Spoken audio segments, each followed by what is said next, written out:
الحمد لله الذي لم يزل عالما قديرا حيا قيوما سميعا بصيرا، والصلاة والسلام على رسوله أرسله إلى الناس كافة بشيرا ونذيرا وداعيا إلى الله بإذنه وسراجا منيرا، وعلى آله وأصحابه وأهل بيته كثيرا كثيرا. أما بعد، فأعوذ بالله من الشيطان الرجيم. بسم الله الرحمن الرحيم. فاستقم كما أمرت ومن تاب معك ولا تطغوا إنه بما تعملون بصير. ولا تركنوا إلى الذين ظلموا فتمسكم النار وما لكم من دون الله من أولياء ثم لا تنصرون. وقال عليه الصلاة والسلام: من تشبه بقوم فهو منهم. وقال: المرء على دين خليله فلينظر من يخالل، أو كما قال عليه الصلاة والسلام. صدق الله العظيم وصدق رسوله النبي الكريم، ونحن على ذلك من الشاهدين والشاكرين والمطمئنين، والحمد لله رب العالمين. إن الله وملائكته يصلون على النبي يا أيها الذين آمنوا صلوا عليه وسلموا تسليما.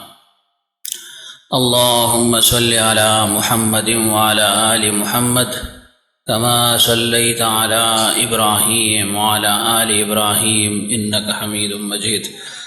اللهم بارك على محمد وعلى آل محمد كما باركت على إبراهيم وعلى آل إبراهيم إنك حميد مجيد. بزرگوں اور دوستو، اللہ تعالی ہمارے سانے کو اور اس بیٹھنے کو قبول فرمائے. اللہ تعالی ہم سب کی کامل اصلاح فرمائے. اور اصلاح عادتاً موقوف ہے صحبت اہل اللہ پر. یہ ایک بنیادی نقطہ ہے اور مرکزی نقطہ ہے. جب تک اس چیز کو ہم سمجھیں گے نہیں، اس کو اہمیت نہیں دیں گے، اس کو دل میں بٹھائیں گے نہیں، تو تب تک کما حقہ پھر اصلاح ہو نہیں سکتی. بلکہ یوں سمجھے کہ اصلاح ناممکن ہے. کیوں؟ حکیم الامت مجدد الملت حضرت مولانا شاہ اشرف علی تھانوی رحمۃ اللہ علیہ نے اپنے مواعظ میں، اپنے ملفوظات میں صحبت اہل اللہ پر کتنا زور دیا ہے، کتنی اہمیت اس کی بیان کی ہے. فرمائے کہ فی زمانہ میں یہ فتویٰ دیتا ہوں، میں صاحب فتویٰ بھی ہوں. فرمائے میں فتویٰ دیتا ہوں کہ اہل اللہ کی صحبت یہ فرض عین ہے. عام معمولی کوئی آدمی ہو، وہ کوئی فتویٰ جاری کر دے تو ظاہر ہے مفتی ہے، عالم ہے، اس کے فتوے کی قدر کی جاتی ہے. اگرچہ اختلاف بھی ہو سکتا ہے، لیکن اگر علمی لحاظ سے ایسا آدمی ہو کہ جس کا کوئی ثانی موجود نہ ہو اور وہ کسی بات کے متعلق فتویٰ دے دے تو ظاہر ہے پھر اس میں کسی شک و شبہ کی گنجائش باقی نہیں رہتی. اس وجہ سے مشائخ سب سے زیادہ صحبت پر زور دیتے ہیں کہ بھائی صحبت کو اختیار کرو. اس صحبت کی برکت سے باقی چیزیں تمہیں خود بخود حاصل ہو جائیں گی. اس میں نہ علم کی نفی ہے، نہ مجاہدات کی نفی ہے، نہ عبادات کی نفی ہے. بس ایسے سمجھیں کہ یہ صحبت اہل اللہ ایک مقناطیس ہے جو پھر ہر چیز کو کھینچ لیتی ہے. مقناطیس دیکھیں، ظاہر میں اتنا بڑا ہوتا بھی نہیں ہے اور ایسی اس کی جسامت بھی نہیں ہوتی، لیکن لوہا ہے، جو بھی چیز ہے جو اس کی جنس سے ہوگا لازماً اس کو کھینچے گا اپنی طرف. تو فرمائے صحبت اہل اللہ یہ فرض عین ہے، اس کو اپنے اوپر فرض اور لازم سمجھے، اور جس نے اس کو لازم سمجھ لیا اسی کی اصلاح ہو گئی ہے۔ بغیر صحبت کے آج تک اصلاح نہیں ہوئی۔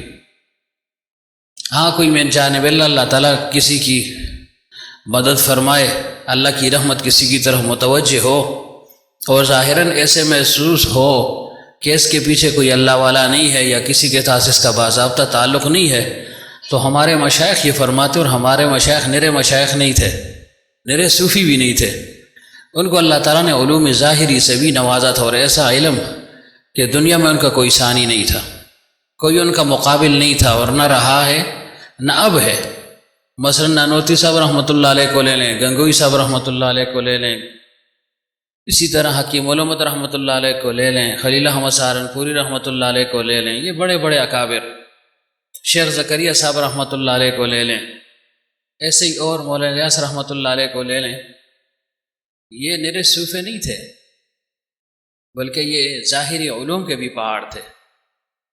ایسا علم کہ اللہ تعالیٰ نے شاید ہی ایسا علم کسی کو عطا فرمایا ہو۔ نانوتوی علوم حضرت فرمایا کرتے تھے کہ ان کو القاء ہوتا تھا، ایسے علوم کہ شاید ماہر سے ماہر عالم دین بھی اس کو سمجھنے کے لیے گھنٹوں مطالعہ کرے تب جا کر شاید سمجھ آئے۔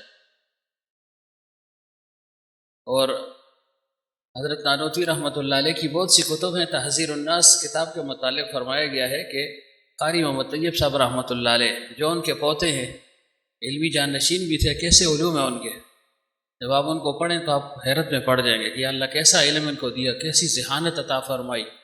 اور پھر صرف علم نہیں، الفاظ کے چناؤ کو دیکھیں کیسا ہے۔ خطبات حکیم الاسلام پڑھنے کے قابل ہے اگر کوئی سمجھ سکے اس کو۔ اس کے علاوہ اور بھی کتابیں ہیں۔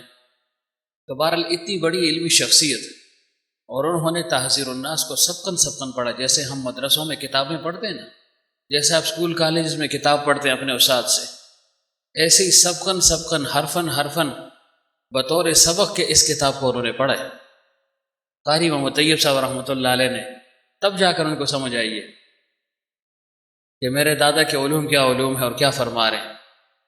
اسی وجہ سے ظاہر بین سمجھ نہ سکے تو افراط اور تفریط میں مبتلا ہو گئے، کسی نے کیا کہا، کسی نے کیا کہا، اور ان کی سمجھ اتنی تھی نہیں۔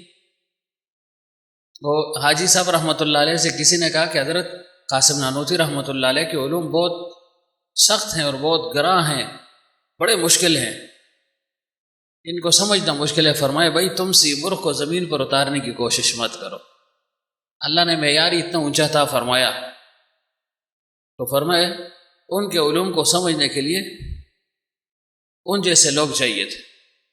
تو بہرحال جو سمجھ گئے تو وہ استقامت کے ساتھ ان کے پیچھے چل پڑے، اور جو نہ سمجھ تھے، نہ سمجھ سکے، تو انہوں نے ممکن ہے مختلف قسم کے فتوے لگا دیے ان پر۔ بہرحال خلاصہ یہ کہ ہمارے اکابر صرف نرے صوفی نہیں تھے، یہ کہنے کا مقصد ہے۔ اللہ تعالیٰ نے علوم ظاہری سے بھی ان کو نوازا تھا۔ تو حکیم علومت رحمۃ اللہ علیہ فرماتے ہیں کہ صحبت شیخ فرمائی یہ فرض عین ہے۔ اصلاح تو فرض ہے، لیکن ظاہر ہے کہ اصلاح کے لیے ہوگا کون؟ کوئی شیخ ہوگا نا، کوئی استاد ہوگا، کوئی مربی ہوگا، مزکی ہوگا، مصلح ہوگا، تو اصلاح کرے گا نا۔ تو بغیر استاذ کے معمولی سا فن جو ہے نا آپ نہیں سیکھ سکتے، معمولی سا فن ہے۔ اگر آپ جو ہے نا دیوار میں میخ ٹھونکنا چاہیں نا، اور آپ کو تجربہ نہ ہو، نہ کسی کو دیکھا ہو، نہ کسی کے پاس کھڑے ہوں، نہ بیٹھے ہوں، تو آپ جو ہے نا اپنے ہاتھ ہی زخمی کریں گے۔ ہمارے جو ہے نا ہتھوڑا اٹھانے میں اور وار کرنے میں، اور جو ماہر ہوتا ہے اس فن کا، بڑی ہے ترخان اس کو کہہ دیں، مستری کہہ دیں، جو بھی کہہ دیں، اس کو دیکھیں نا، وہ ناپ تول کی اس کو ضرورت نہیں ہے کہ پہلے وہ نشانہ باندھیں۔ ہم تو پہلے نشانہ باندھتے ہیں نا کہ بھائی کہ غلط نہ ہو جائے، اور میں جو ہے نا میرے ہاتھ سے جو ہے نا پھسل نہ جائے۔ خوب اہتمام کے ساتھ وار کرتے ہیں، وہ بھی کانپتے کانپتے پھر بھی جو ہے نا غلطی ہو جاتی ہے، اور وہ ایک ہی وار کرتا ہے بغیر جو ہے نا سوچے سمجھے، کیوں اس فن کا ماہر ہے۔ تو جب آپ میخ کے لیے جو ہے نا استاذ کے جو ہے نا ہم محتاج ہیں، تو پھر اتنا بڑا قدم، اتنا بڑا کام، اور اتنا بڑا دعویٰ، یعنی عشق الہی کا دعویٰ، الست بربکم قالوا بلا، تو کہہ دیا نا، لیکن اب یہاں پر اس کا امتحان ہو رہا ہے. اب اس امتحان میں یہاں کامیاب ہوگا انسان تب جب کسی اللہ والے کے ساتھ اس کا ربط ہوگا، تعلق ہوگا، جوڑ ہوگا، اس کے ساتھ اصلاحی تعلق ہوگا، تب یہ کام بنے گا. اور ہمارے لیے ہمارے اکابر نمونہ ہیں، ہمارے اکابر نمونہ ہیں، بس ہم ان کی تقلید کرتے ہیں. ہم اس معاملے میں ہم اندھے مقلد ہیں. شاید کسی کو یہ بات اچھی نہ لگے، لیکن اندھے مقلد ہیں. مولانا فقیر محمد صاحب رحمۃ اللہ علیہ کے متعلق آتا ہے، یہ حکیم الامت رحمۃ اللہ علیہ کے خاص خلفاء میں شمار تھے اور ہمارے سلسلے میں دادا پیر کی حیثیت رکھتے ہیں.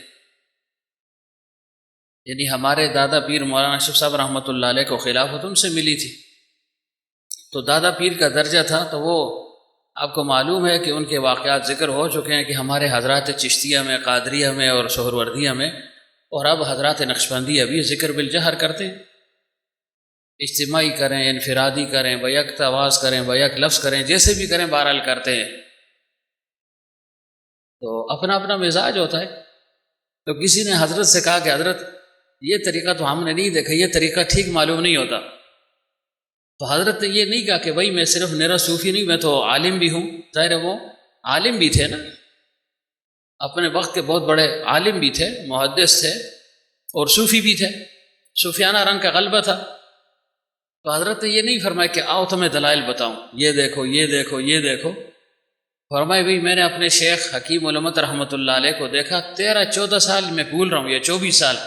فرمایا اتنا زمانہ ان کی صحبت میں رہا، میں نے ایسی ان کو ذکر کرتے دیکھا ہے، کرتے ہو تو کرو، نہیں کرتے تو جو اپنا کام کرو. بات ہی ختم کر دی. کیا مقصد تھا کہ جب ہم نے کسی کے ساتھ تعلق قائم کر دیا ہے تو ظاہر اس کے پیچھے ہی چلیں گے نا. تو ظاہر جس کا دامن آپ نے پکڑ لیا ہے، جس پر اعتماد کر لیا، تو آپ کو غلط راستے پر نہیں لے جائے گا، غلط راستے پر نہیں لے جائے گا. ہاں آپ یہ کہہ سکتے ہیں کہ ایک بات اولا ہے، دوسری غیر اولا ہے، ایک عظیمت والی ہے، ایک رخصت والی ہے. یہ باتیں ہوتی ہے، جائز ناجائز حرام. اب حرام کا مرتکب ہو، ناجائز کا مرتکب ہو، پھر تو وہ ظاہر ہے نہ وہ استاذ ہے، نہ وہ شیخ ہے، نہ وہ عالم ہے، نہ کچھ، دیندار ہے ہی نہیں، بے دین آدمی ہے. تو عرض یہ کر رہا ہوں کہ حکیم الامت رحمۃ اللہ علیہ نے فرمایا یہ فرض عین ہے. اصلاح فرض عین، تو شیخ کی صحبت، شیخ کو پکڑنا یہ بھی فرض عین ہے نا. تو اس وجہ سے بار بار یہ کہا جاتا ہے بھائی اپنے اوپر صحبت کو لازم کر لو، اور جس چیز صحبت اختیار کریں گے اتنا ہی راہ راست پر رہیں گے، گمراہی سے بچ جائیں گے. یہ جو 2 آیتیں میں نے پڑھی پچھلی دفعہ بھی اسی کے متعلق ذکر ہوا تھا نا، کہ پیغمبر صلی اللہ علیہ وسلم کو اللہ تعالیٰ نے فرمایا فاستقم کما امرت ومن تاب معک. یہ میرے حبیب صلی اللہ علیہ وسلم آپ استقامت سے رہیں، فاستقم کما امرت، جیسے آپ کو حکم ملا، ومن تاب معک، اور وہ صحابہ جو پہلے حالت اسلام میں نہیں تھے، اب اللہ تعالیٰ نے ان پر فضل فرمایا، اسلام میں وہ داخل ہو گئے، توبہ طائب ہو گئے. اور پھر فرمایا ولا تطغوا، حد سے نکلنا بھی نہیں ہے، حد سے آگے نہیں بڑھنا. اور میں نے غالباً درس کے دوران یہ عرض کیا تھا کہ جب انسان پر کسی چیز کا غلبہ ہوتا ہے نا، ایک چیز کا غلبہ ہوتا ہے، تو اس کے متعلق اس کی یہ خواہش ہوتی ہے کہ باقی لوگ بھی یہ کام کر لیں، باقی بھی اس کام کو کریں. اگر کرنے کا ہے، نہیں کرنے کا تو اس کی خواہش ہوتی ہے باقی بھی نہ کریں. مثلا کسی پر جو ہے نا خیر کا جذبہ غالب ہو جائے اور وہ یہ کہنے لگ جائے جی کہ نماز اللہ تعالیٰ کی خاص عبادت ہے، معراج المؤمنین اس کو فرمایا گیا ہے کہ انسان معراج پر تو نہیں جا سکتا. پیغمبر صلی اللہ علیہ وسلم اپنے جسم مبارک کے ساتھ معراج تشریف لے گئے، آسمانوں پر تشریف لے گئے، اللہ تعالیٰ سے ملاقات ہوئی، عجائب و غرائب دکھائے گئے. اب انسان نہیں جا سکتا، تو اللہ نے اپنے حبیب صلی اللہ علیہ وسلم کو نماز کی صورت میں یہ تحفہ دے دیا کہ یہ نماز یہ پڑھیں گے تو گویا ان کو بھی معراج حاصل ہوگی. تو فرمایا الصلاۃ معراج المؤمنین. اب ایک شخص کے دل میں جذبہ ہے کہ بھئی یہ تو نماز تو اہم عبادت ہے، سب عبادتوں میں اہم عبادت ہے، ہماتن عبادت ہے، ہمہ وقت عبادت ہے، ہمیشہ کی عبادت ہے نا، ایک دن کی بات نہیں ہے، 2 دن کی بات نہیں ہے، مہینے کی بات نہیں ہے، سال کی بات نہیں ہے. بس بلوغت کے بعد مرتے دم تک اگر اس کے اندر سانس ہے، سکت ہے، ہوش و حواس بحال ہیں، تو یہ نماز کا اہتمام کرتا رہے گا. اب خیر کا جذبہ غالب ہو گیا، کسی نے کہا بھائی نماز تو بڑی اہم عبادت ہے، چلو آج سے ہم جو ہے نا مثلاً عصر کی نماز 4 رکعت ہے تو کل سے ہم 6 رکعت پڑھیں گے. سب کو تلقین کر دے کہ بھائی نماز زبردست عبادت ہے اور اس سے اللہ کی رضامندی حاصل ہوتی ہے، اللہ کا تعلق نصیب ہوتا ہے، خاص عبادت ہے، کل سے 6 پڑھیں گے تو کیا خیال ہے اس کو ثواب ملے گا؟ کام تو ثواب کا کر رہا ہے نا، عبادت کو بڑھا رہا ہے، کس وجہ سے؟ ایک جذبہ ہے اس کے دل میں، تو اب یہ جذبہ جو ہے نا یہ کار فرما نہیں ہے، نہیں یہ کارگر ہے، نہیں یہ مطلوب و مقصود ہے، اور نہ یہ محمود ہے بلکہ مذموم ہے، اس پر اس کو عذاب ہوگا۔ یا خیر کا جذبہ کسی پر اتنا غالب ہو گیا کہ لوگ بے نمازی ہیں، عمومی طور پر نماز نہیں پڑھتے، چلو تھوڑی سی کمی کر لیتے ہیں ان کی خیر خواہی کے لیے، 4 کی بجائے بھائی عصر آئندہ کے لیے 3 پڑھا کرو، اور مغرب کی 3 کی بجائے 2 پڑھ لیا کرو، کچھ تو ہو جائے گا نا، یا اللہ تیرے لیے کر رہا ہوں تاکہ تیری عبادت کی طرف لوگ راغب ہو جائیں۔ تو ظاہر ہے یہ بھی اللہ کو پسند نہیں ہے اور نہ یہ عبادت قبول ہے اللہ کی بارگاہ میں۔ اس وجہ سے فرمایا کہ حدود شریعت سے تجاوز نہیں کرنا، ولا تطغوا انہ بما تعملون بصیر۔ ایک بات تو یہ ہو گئی کہ حدود شریعت کے اندر رہ کر جو ہے نا سارے کام کرنے، حدود شریعت سے باہر نہیں نکلنا۔ اور پھر فرمایا ولا ترکنوا الی الذین ظلموا فتمسکم النار، یہ دوسرا حکم آ گیا ہے کہ حدود شریعت سے باہر نہ نکلو، اور دوسرا ولا ترکنوا الی الذین ظلموا، جن لوگوں نے ظلم کیا، زیادتی کی، فرمایا ان کی طرف معمولی جھکاؤ اور میلان بھی نہ ہو، یہ اللہ نے حکم فرما دیا۔ اور جیسے میں نے عرض کیا تھا، بار بار اس لیے کہہ رہا ہوں تاکہ بات سے نشین ہو جائے، یہاں پر جو ہے نا مکھی پر مکھی مارنے والی بات نہیں ہے کہ رٹی رٹائی تقریروں میں کر لوں آپ کے واہ واہ واہ بہت مزہ آیا، نہیں، رٹی رٹائی ہے بھی نہیں، اور جو ہے نا یہ رٹنے والا میدان ہے بھی نہیں۔ حضرت فرمایا کرتے تھے سلوک کا میدان، تصوف کا میدان، احسان کا میدان، تزکیہ کا میدان، پیری مریدی کا میدان، جو بھی نام اس کو آپ دے دیں، فرمائے جو ہے نا یہ خاموشی کا راستہ ہے، خاموشی کا میدان ہے۔ یہاں جو ہے نا قیل و قال سے کام نہیں چلتا۔ کیا مطلب؟ یعنی تقاریر سے صرف کام نہیں چلتا، عمل جو ہے نا کرنا ہوگا۔ لوگ کہتے ہیں تقریر کر، اکبر کہتا ہے تاثیر دکھا، تقریر نہ کر، تاثیر دکھانی ہے، ورنہ اب تو دیواریں جو ہے نا آپ کے سامنے تقریر کریں گے، دیکھیں کیا کیا لکھا ہوا ہے، یہ دیوار بھی تقریر کر رہی ہے۔ باہر کہیں نکل جائیں تو بڑی بڑی دیواروں پر لکھا ہوگا جی اقیموا الصلاۃ ولا تقربوا الزنا، مختلف آیتیں آپ دیکھیں گے، احادیث آپ دیکھیں گے، اسکولوں کے باہر دیکھیں جو نا کتنی لمبی لمبی احادیث، یعنی قطار ہوتی ہے احادیث کی، احادیث لکھی ہوتی ہے، علم کی فضیلت بیان ہوتی ہے، فلاں ہو گیا فلاں ہو گیا۔ اب یہ تو زبانی بات ہے نا، اصل تو عمل ہے کہ انسان عمل پر آ جائے نا، یہ چیز ہے۔ تو بہرحال عرض یہ کر رہا ہوں کہ اللہ تعالیٰ نے کیا فرمایا کہ ان لوگوں کی طرف معمولی میلان بھی نہ ہو، معمولی میلان بھی نہ ہو۔ اب دیکھیں اللہ تعالیٰ نے ہر چیز میں کچھ نہ کچھ چھوٹ گنجائش رکھی ہے نا، لیکن یہاں پر ان 2 آیت میں کسی قسم کی کوئی گنجائش نہیں ہے۔ امام بیضاوی رحمۃ اللہ علیہ فرماتے ہیں کہ یہ سب سے سخت ترین آیت ہے اللہ تعالیٰ کی شدائد کے لحاظ سے، کہ سختی اگر اللہ تعالیٰ نے بیان فرمائی ہے، سختی کا اظہار فرمایا تو فرمایا ان آیات میں فرمایا ہے وَلَا تَرْكَنُوا إِلَى الَّذِينَ ظَلَمُوا، بالکل معمولی جھکاؤ یہ بھی مجھے قبول نہیں ہے، معمولی میلان، قلبی میلان جو بھی ہو، 6 یا 7 اقوال پچھلے حلقے میں ذکر کر چکا ہوں، دہرانے کی ضرورت نہیں ہے، صرف اشارہ کر لیا۔ تو فرمایا ان کی طرف معمولی میلان یہ بھی مجھے قبول نہیں ہے، کیوں؟ فَتَمَسَّكُمُ النَّارُ، آگ تمہیں جو ہے نا لپٹ جائے گی، چھوڑے گی نہیں تمہیں۔ اب ہم کہتے ہیں چلو خیر ہے جی، گویا اللہ تعالیٰ کو ہر جگہ پر ہر دل عزیزی یہ قبول نہیں ہے، یہ ہر دل عزیزی ہے نا، ہر ایک کے ساتھ جو ہے نا ہاں سر ہلایا، ہاں میں ہاں ملا دی، اس کو ہر دل عزیزی کہتے ہیں۔ تو اللہ نے فرمایا نہیں، وَلَا تَرْكَنُوا إِلَى الَّذِينَ ظَلَمُوا، جن لوگوں نے ظلم کیا۔ تو امام بیضاوی فرماتے ہیں یہ ان لوگوں کے لیے یہ عذاب اور وعید آئی ہے جو ان کی طرف میلان رکھتے ہیں، ان کے ساتھ محبت رکھتے ہیں، قلبی تعلق ہے ان کے ساتھ۔ ممکن ہے ان جیسا عمل وہ نہ کرے، ایسے ہو سکتا ہے کہ ہم ظالم جیسا ظلم نہ کریں، ایسا ممکن ہے۔ مثلا ایک شخص جو ہے نا قاتل ہے، آسان الفاظ میں، اب ہم میں سے ظاہر ہے ہر ایک کی خواہش تو یہ نہیں ہوتی کہ میں بھی قاتل بن جاؤں، لیکن اگر قاتل کے ساتھ اس کی جو ہے نا کچھ سے کچھ محبت ہوگی، میلان اس کی طرف ہوگا، جھکاؤ ہوگا، تو ظاہر قیامت میں جو ہے نا وہ قاتلین کے ساتھ اٹھے گا۔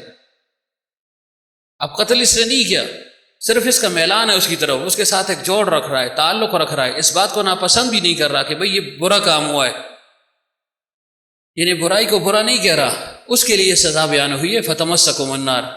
تو فرمائے جو ظالم ہوگا، جو ظلم کر رہا ہے، اس کا کیا حال ہوگا؟ تو اللہ تعالیٰ نے یہاں پر ہمیں کسی قسم کی چھوٹ نہیں دی۔ کیا مطلب؟ کہ جو کفار ہیں، یہود ہیں، نصارہ ہیں، ہنود ہیں، یا جو مسلمان ہے فاسق اور فاجر ہے، فسق و فجور میں مبتلا ہے، فرمائے ان کی طرف میلان مت رکھو، ان کے ساتھ تعلق مت رکھو۔ قلبی تعلق بھی منع ہے، ظاہری تعلق بھی منع ہے۔ عام طور پر کفار سے مدارات تو جائز ہے نا، مواسات ہے، مدارات ہے، معاملات ہیں، یہ جائز ہے۔ موالات ناجائز ہے نا، قلبی تعلق۔ لیکن اب علماء یہ فرماتے ہیں کہ بھائی ظاہری مدارات بھی مت رکھو۔ کیوں؟ ہمارا ایمان ہی اتنا کمزور ہے، ان کے خود ساختہ اور بناوٹی اخلاق سے ہم متاثر ہو جائیں گے۔ اب ہم دیکھیں کہتے ہیں یعنی یار وہ فلانا انگریز، یہود بہت اچھے لوگ ہیں جی، یا عیسائی بڑے اچھے ہیں، وقت کے بڑے پابند ہیں، کام چور نہیں ہے جی، کام کو وقت پر کرتے ہیں جی، بڑے جو ہے نا محنتی لوگ ہیں۔ یہ ہماری زبانوں پر یہ باتیں ہیں نا، لیکن یہ نہیں سوچتے کہ کلمۃ الحکمت ضالۃ المؤمن۔ پیغمبر صلی اللہ علیہ وسلم نے فرمایا کہ حکمت کی بات یہ مسلمان کی گم کردہ متاع ہے، جو ان ہنود نے، یہود اور نصارہ نے اپنا لی ہے، انہوں نے ہم سے لے لیا ہے۔ تو عرض کیا کر رہا تھا کہ ان لوگوں سے مشابہت سے دور رہنا ہے، ورنہ پھر کیا ہوگا؟ پھر عذاب ہی عذاب ہے۔ تو امام بیضاوی رحمۃ اللہ علیہ فرماتے ہیں کہ اہل معصیت، اہل کفر اور فاسق اور فاجر جو دیندار لوگوں کو نہیں مانتے، دیندار لوگوں کے ساتھ نفرت رکھتے ہیں، بغض رکھتے ہیں، عناد رکھتے ہیں، فرمائے ان سے دور رہنے کی تلقین کی گئی ہے۔ یعنی ایسے لوگوں کی صحبت سے دور رہو، یعنی اچھی صحبت کو اختیار کرو، یہ مقصد ہے، اور بری صحبت سے اپنے آپ کو بچاؤ۔ تو یہ بری صحبت ہے نا، وَلَا تَرْكَنُوا إِلَى الَّذِينَ ظَلَمُوا، کہ بھائی ان لوگوں کے ساتھ مت بیٹھو۔ ہم اپنی اولاد کو تلقین عام طور سے کرتے ہیں نا، بھائی جو شرابی آدمی ہو، پاؤڈری آدمی ہو، پاؤڈر پیتا ہو، اور کوئی ایسا جو ہے نا نشہ کرتا ہو، ہم کہتے ہیں بیٹا ان سے دور رہنا۔ یہ ہم عام طور سے اپنے بچوں کو ایسے کہتے رہتے ہیں۔ یہ الگ بات ہے کہ ہم نے ان کو یہ نہیں کہا کہ بھائی نیک صحبت میں بھی بیٹھا کرو، کبھی علماء کے ساتھ بھی بیٹھ لیا کرو، کبھی مسجد میں تھوڑا وقت زیادہ لے لیا کرو، کبھی ان کے دروس میں بھی شرکت کر لیا کرو، کہاں جہاں پر اللہ والے موجود ہوں ان کی صحبت سے جو ہے نا فیضیاب ہونے کی کوشش کرو، یہ ہم نے نہیں کہا۔ تو اس سے بھی کام نہیں ہوگا۔ حدود شریعہ پر میں رہتے ہوئے، حدود شریعہ میں رہتے ہوئے شریعت پر عمل خود بھی کرنا ہے، اپنی آل اولاد کو بھی اس طرف راغب کرنا ہے، خود بھی جو ہے نا ظالموں کے جو ہے نا صحبت سے دور رہنا ہے، بری صحبت سے دور رہنا ہے، اپنی آل اولاد کو بھی جو ہے نا دور رکھنا ہے، تب جا کر جو ہے نا پھر انسان کو حقیقی کامیابی حاصل ہوگی۔ لیکن آج کل ہم کیا کرتے ہیں، اگر میں خود نمازی ہوں تو میں اولاد کو نہیں کہتا ہوں، میں اگر تہجد گزار ہوں تو اولاد بے نمازی ہے، بیوی بے نمازی ہے، بچیاں بے نمازی ہیں، نماز کا اہتمام ہی نہیں ہے، اور کہتے کیا کہ بس ٹھیک ہے جی الحمدللہ ہم نماز بھی پڑھتے ہیں جی، تہجد گزار بھی ہیں۔ اور پچھلی دفعہ میں نے یہ عرض کیا تھا نا کہ دیکھیں اگر اپنی ذات تک ہو تو ہم اس آیت پر صحیح عمل کرتے ہیں، وَلَا تَرْكَنُوا إِلَى الَّذِينَ ظَلَمُوا پر، کیوں کہ ان لوگوں کے ساتھ میل جول نہ رکھو جو ظالم ہیں۔ کیا مطلب؟ جو میرے حق میں ظلم کرتے ہیں، مثلا میرا حق کسی نے کھا لیا، میرا حق کسی نے دبا دیا، میری جائیداد کسی نے جو ہے نا ضبط کر لی، میرے اقارب ہیں، رشتہ دار ہیں، دوست ہیں، احباب ہیں، اگر کسی نہ کسی لحاظ سے میری عزت میں فرق جو ہے نا انہوں نے کر لیا، میری عزت کو داغدار کر لیا ہے، میری آبرو پر ان کی وجہ سے جو ہے نا داغ آ گیا ہے، دبا آ گیا ہے، تو پھر میں کہتا ہوں بھائی ان لوگوں کے ساتھ نہیں بیٹھنا۔ اپنی نسل کو ہم تا قیامت جو ہے نا وصیت کر کے جاتے ہیں کہ بیٹا یہ جو لوگ ہیں یہ ہمارے حقیقی دشمن ہیں، فلاں وقت جو ہے نا میرے ساتھ یہ کیا تھا، تمہارے دادا کے ساتھ یہ کیا تھا، میرے ساتھ یہ کیا تھا، اب ان کے قریب نہیں رہنا، ان کے قریب نہیں جانا۔ یہ تو ہم کرتے ہیں نا، یقیناً کرتے ہیں۔ میں نے عرض کیا تھا نا اگر جو ہے نا ہمیں کوئی اچھے طریقے سے بلائے نہ، پکارے نہ، تو ہمارے دل میں عناد پیدا ہو جاتا ہے، بغض پیدا ہو جاتا ہے، پھر ہم اس شخص سے نفرت کرتے ہیں۔ اگر اچھے طریقے سے ہمیں کھانے پر نہ بلایا جائے تو ہم نفرت شروع کر دیتے ہیں۔ اگر آپ کو باہر راستے میں کوئی کہے نا کہ میرے بیٹے کی شادی ہے، ولیمے میں شرکت کر لیں، آپ کبھی نہیں کریں گے۔ کیوں؟ آپ کہیں گے بھائی مجھے تو باقاعدہ کارڈ دیا نہیں، گھر آئے نہیں، راستے میں مجھے دعوت ملی ہے۔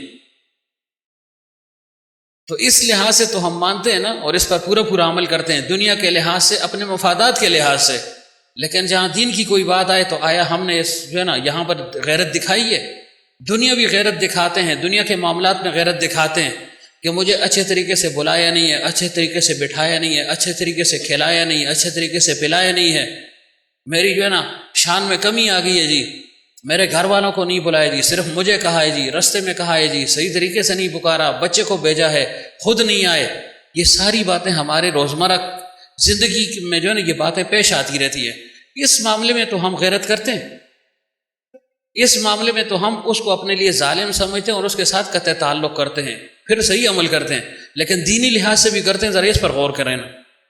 آج تک ہم میں سے کسی نے اپنے دوست کو، پیر بھائی کو، ہم سبق کو، جو بھی نام دے دیں، کسی نے یہ کہا ہے کہ بھائی آج تم نے نماز کیوں نہیں پڑھی؟